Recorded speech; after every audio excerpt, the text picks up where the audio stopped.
Hola, ¿qué tal? Vamos a comenzar el día de hoy la segunda parte del taller, la segunda serie de 2 sesiones. Comienzo por solicitarles una disculpa por la demora que hubo en el comienzo de la misma, lo cual va a generar seguramente algún problema de orden temporal que esperemos no sea demasiado grave para cada uno de los asistentes. Quisiera comenzar volviendo a recalcar la colaboración de Tiché, Intersecciones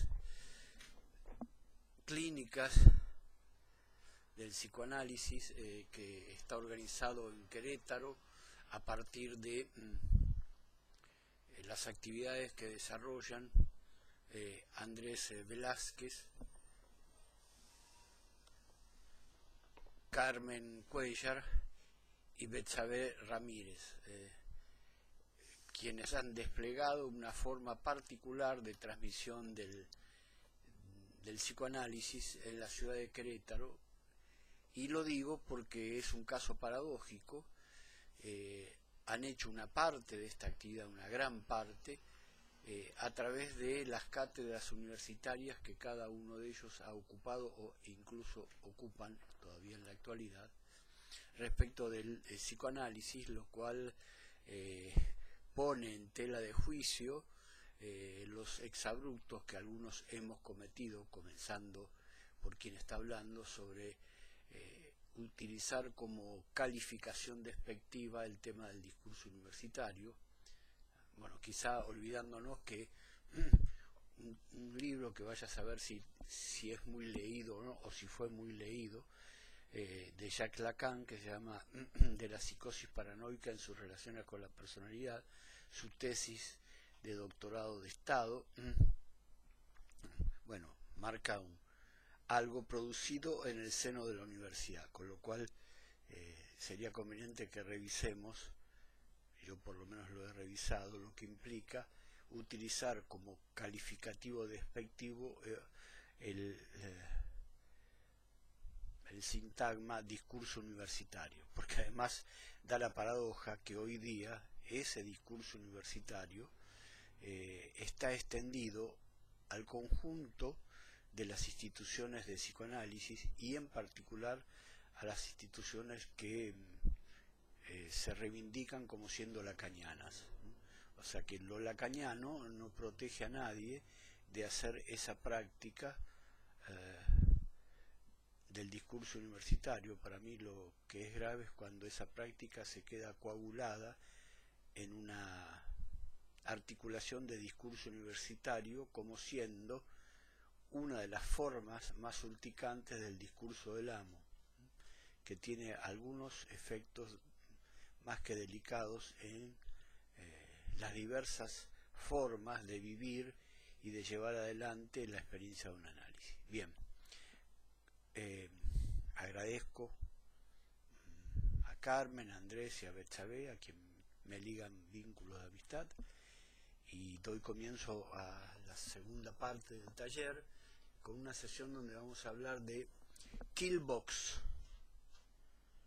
invulnerables.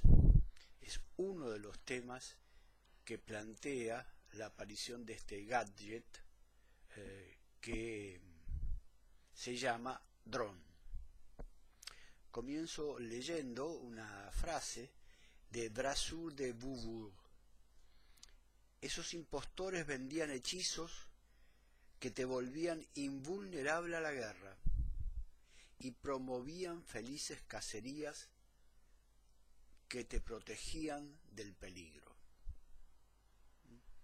Hay una cuestión muy interesante, es que hay un orden de impostura en la teoría que sostiene la práctica del dron, y ese orden de impostura es una respuesta a poder realizar una actividad supuestamente de combate sin ser alcanzado por los peligros de realizarla de forma directa. Veamos. Los partidarios del dron, un arma privilegiada, prometen una guerra sin pérdidas ni derrotas. Al mismo tiempo van a ofrecer una ausencia de precisión, que es que si bien será una guerra sin pérdidas ni derrotas, también será una guerra sin victoria. El escenario que este objeto erótico porque impacta, atrae la libido de nuestros cuerpos, la libido de quienes los manejan, la libido de quienes hoy, en mi caso, estamos hablando a partir de lo que ese objeto provoca. El escenario que se perfila es de una violencia infinita, en términos de Freud, una guerra interminable, a la postre imposible. ¿Será imposible? Sabemos. La experiencia indica que lo imposible está para realizarse. Vaya paradoja. Paradoja de un poder intocable que promueve guerras inviables. Avanzamos entonces hacia un estado de la guerra permanente, de guerra permanente. Vayamos a un terreno muy cercano a la experiencia del análisis. ¿Cuál sería ese terreno cercano a la experiencia del análisis? Es el del mito. Tanto el mito individual de quien asiste a una cura analítica, como los mitos compartidos que fundan referencias más que pertinentes para la construcción de la teoría psicoanalítica. En mi caso, como se darán cuenta, no hago una distinción entre los mitos llamados individuales y los mitos colectivos. El colectivo no es nada sino el sujeto de lo individual. Los grandes mitos de invulnerabilidad son casi todos ellos narraciones de su fracaso. Es interesante este trazo. Los héroes son invulnerables, salvo en un punto. Aquiles es impenetrable al hierro en todo su cuerpo, menos en el talón.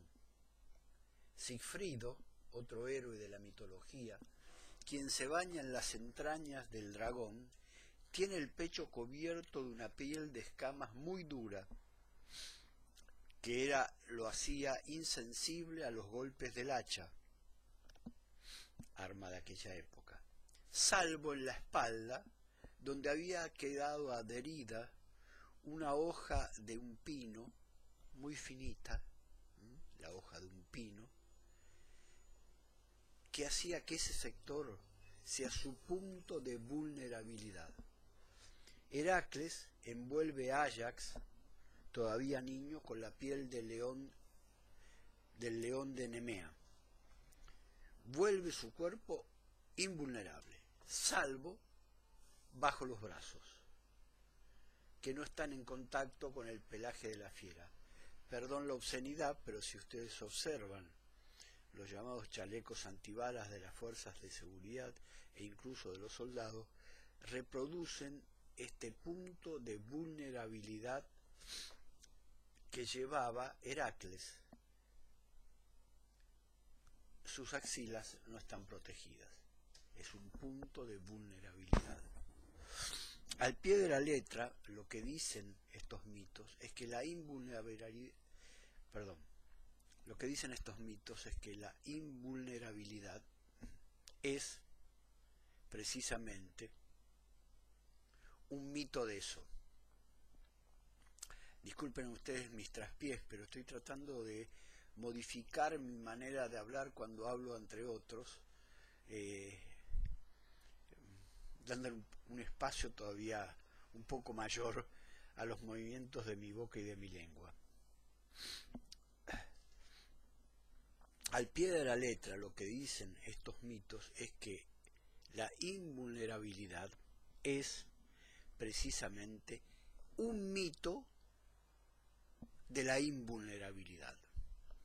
el análisis acumuló experiencias respecto de los mitos que cubren de invulnerabilidad o que cubrían de tal acontecimiento al padre. Es fácil aceptar la generalización de esa vulnerabilidad instalada por una nueva forma de sociedad. ¿Será fácil? La actual vulnerabilidad que nos afecta a todos cuando el Estado benefactor, lo digo sin términos peyorativos, populista, que cubría una serie de servicios, está en franco retroceso y, por qué no, en franca desaparición. Nos deja a cada uno ya sin un mito que nos hacía invulnerables. Teníamos educación estatal, salud estatal, servicios de aguas y electricidad estatal, y algunos otros más, muchos otros más, que nos permitían pensar que podíamos enfrentar el anterior régimen capitalista con cierta protección que nos hacía invulnerables a la extracción de la plusvalía. Hoy, ese Estado benefactor, ese Estado populista, muestra su momento de vulnerabilidad que se revela por su retroceso en la vida cotidiana. Y ese retroceso no es ajeno a lo que ocurre en el curso de una experiencia analítica. Simplemente piensen este extraño hecho que cuando el mercado se enoja, sus consecuencias, por ejemplo cuando se devalúa una moneda, aparecen en el bolsillo del analizante y en el bolsillo del analista, incluso cuando el analista se declara como siendo invulnerable ante lo que ocurre más allá de lo que diga o exprese el analizante. En ese momento, un fantasma se mete en el bolsillo de cada uno, por supuesto con consecuencias quizás asimétricas. Lo que me interesa señalar es que se produce una consecuencia proveniente del colectivo en el marco de cada sesión. Todo intento de volverse invulnerable genera al mismo tiempo su punto de vulnerabilidad. Sosteniendo el cuerpo de Aquiles para sumergirlo en el río, Tetis lo hace invulnerable y al mismo tiempo origina su punto vulnerable. Lejos de excluirse, invulnerabilidad y vulnerabilidad se reclaman, se demandan, se organizan la una con la otra. Se instala así una lección vital que opera en cada análisis frente a una cuestión que se presenta con la apariencia de invulnerable o que pretende serlo.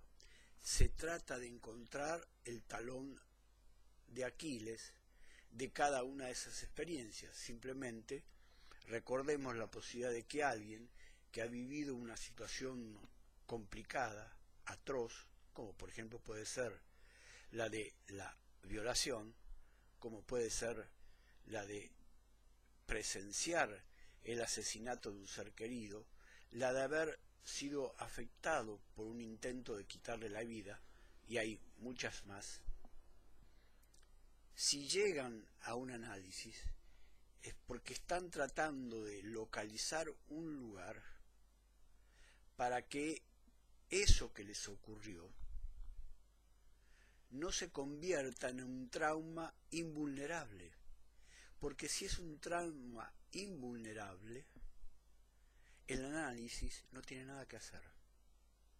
Lo que estamos planteando es que hay que localizar, si se puede, si se dan las condiciones, no siempre es así, cuál es el punto de vulnerabilidad de lo traumático, para no reforzar la hipoteca que lo traumático toma de la vida subjetiva de cada analizante. Se trata de descubrir en dónde y qué de lo invulnerable es vulnerable. Cada análisis, si seguimos la metáfora del ajedrez de Freud, es un combate que presupone una investigación. Dicha investigación concierne al cuerpo del enemigo a vencer, incluido el cuerpo del analista. El cuerpo del analista es afectado en ese combate y a veces se convierte en parte del cuerpo del enemigo a vencer. Entre la imagen que los operadores de drones ven en su pantalla y lo que pasa en el territorio que es enfocado por la pantalla, hay un desfasaje. Es el problema de la latencia de la señal. Es un lapso de tiempo incomprensible. Lo que los operadores pueden ver es una imagen ligeramente obsoleta de una situación anterior. Simplemente quien soporta ver a veces un partido de fútbol o un encuentro deportivo por la televisión va a ser esta experiencia de ese micrométrico desfasaje entre la imagen y la voz que relata, entre la voz que relata y la imagen. No hablemos de su reiteración en los noticieros, donde el tiempo de lo que se muestra está totalmente alterado y se lo muestra como ocurriendo en ese momento, lo que da lugar, por ejemplo, a que cuando se insiste en este extraño goce de la desgracia ajena, que es mostrar en más de 40 ocasiones la realización de un asesinato o de un robo, se hace presente no un robo, no un asesinato, sino 20 robos, 20 asesinatos, y entonces se formula a partir de ahí la política de seguridad-inseguridad. Los periódicos de Estados Unidos han informado que paradójicamente los blancos del dron saben jugar con esa sincronía. Detalle interesante. Los blancos del dron, que son humanos, comienzan a jugar para proteger su vida con esa asincronía, con el juego de sincronía-asincronía.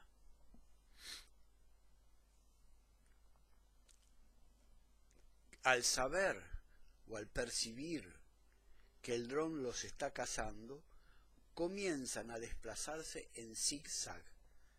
Se mueven de un lado para otro, hacen una práctica indirecta.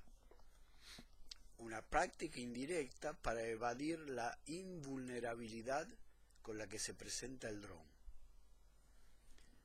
Conviene recordar que tanto Freud como Lacan catalogaron el chiste como una respuesta en chicana, en zigzag. Uno de los puntos vulnerables del dron es que su información puede ser pirateada, por ejemplo. Así, el ejército israelí descubrió que Hamas, un ejército que además el Estado de Israel colaboró en armar, a quienes supuestamente vigilaba con el dron, estos, los miembros de Hamas, tomaban las señales del dron y con eso podían detectar a los batallones del ejército israelí que avanzaban por tierra y así prepararle mejores emboscadas. La vigilancia armada les prestaba, sin saberlo, sus ojos al enemigo que decía combatir. Lo que me interesa de esto es recalcar que lo que se presenta como todo poder, lo que se presenta como invulnerable, tiene su punto de fragilidad. Esto es un nudo importante para el análisis. Si no hay invulnerabilidad, no hay posibilidad de análisis. ¿Cuál es la homología de esta secuencia que acabo de describir, con la práctica del análisis frente al síntoma, frente a una inhibición, frente a un embarazo, frente a las cosas que se le plantean al analizante? hagamos una pregunta. ¿Qué hace Francis Fukuyama después de haber escrito El fin de la historia? O sea, él propuso que una vez que el capitalismo se despliega en su máxima expresión, que sería, por ejemplo, el actual capitalismo financiero o capitalismo semiótico, si tomamos y leemos a Franco Biffo, el amigo de Félix Guattari, Francis Fukuyama planteó que se trataba del fin de la historia. Ya no va a haber más relatos porque la historia llegó y se realizó. Bien, en sus horas libres, Francis Fukuyama fabrica pequeños drones. Eso nos revela que estamos frente a una de las tesis de Walter Benjamin. La técnica, hoy, al servicio de fines mortíferos, puede reencontrar sus potencialidades emancipatorias si logra reconciliarse con la aspiración lúdica y estética que la anima secretamente. Esto lo plantea él en un texto que le sugiero leer, hay varias versiones en la red, el texto del artículo de Walter Benjamin, se titula La obra de arte en la época de su reproductibilidad técnica, subrayo la fecha en que apareció, 1936, cercana a los despliegues que comenzaba a realizar Lacan del famoso estadio del espejo, un juego óptico desplegado por Lacan. Un juego óptico que los lacanianos a veces hemos convertido también en un perjuicio y en un prejuicio, sin abrir la posibilidad de que estamos frente a un juego operatorio del orden de la óptica que tiene producciones subjetivas y cuyas producciones subjetivas no siempre son un mal a calificar de tal y excluir el aspecto lúdico y estético de la misma. Excluir la sonrisa del niño engañando a quienes lo ven jugar con el espejo.